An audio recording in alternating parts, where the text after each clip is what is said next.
Hai guys, pernahkah kamu berbicara dengan dirimu sendiri? Atau merasa ada suara-suara di kepalamu?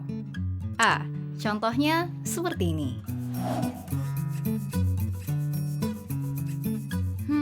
Ada coklat. Kayaknya enak deh kalau dimakan.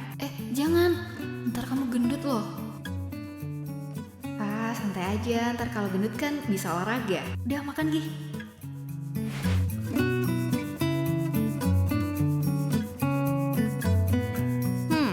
Buat kamu yang nggak bisa bayangin atau yang nggak pernah mengalami hal seperti yang ada di ilustrasi barusan, tenang aja guys, karena memang nggak semua orang bisa melakukannya. Kamu termasuk yang bisa melakukannya atau enggak nih? Well, fenomena itu dinamakan inner monologue atau monolog yang terjadi dalam diri kita.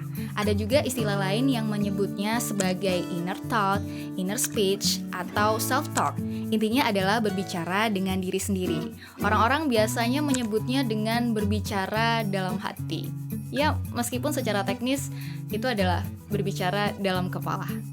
Psikolog Russell T. Halbert menulis di Psychology Today bahwa berbicara dengan diri sendiri adalah fenomena yang tumbuh subur walau tidak universal, karena tidak semua orang bisa berbicara dalam hati.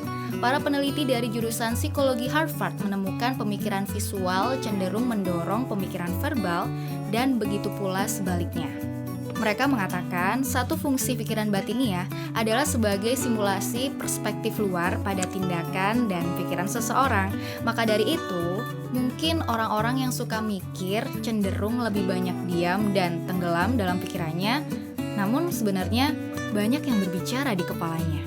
Dikutip dari The Guardian, pada tahun 90-an, para ahli saraf menggunakan neuroimaging fungsional untuk mendemonstrasikan bahwa area-area otak seperti frontal gyrus inferior kiri atau area Broca yang berfungsi aktif saat kita berbicara keras, juga aktif saat kita berbicara dalam hati.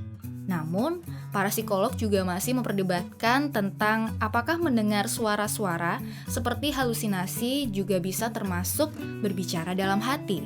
Sebuah studi terbaru dilakukan di Finlandia bertujuan untuk menemukan celah dari studi-studi sebelumnya. Mereka menemukan perbedaan besar antara dua kondisi tersebut, yaitu mendengar suara dan berbicara dalam hati, yakni level aktivasi dari area kortikal yang dikenal dengan nama supplementary motor area yang berkontribusi mengontrol gerakan. Mereka mengatakan, saat kita berbicara dalam hati, diikuti dengan gerakan otot kecil di area laring yang terdeteksi dengan teknik elektromiografi.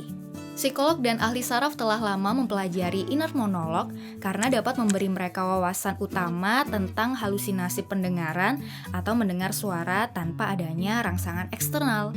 Para ahli percaya bahwa halusinasi pendengaran dapat menjadi hasil dari ketidakmampuan kita untuk mengenali ucapan batin yang diproduksi kita sendiri. Self-talk adalah cara kita berdialog dengan inner voice diri sendiri saat menghadapi berbagai macam situasi.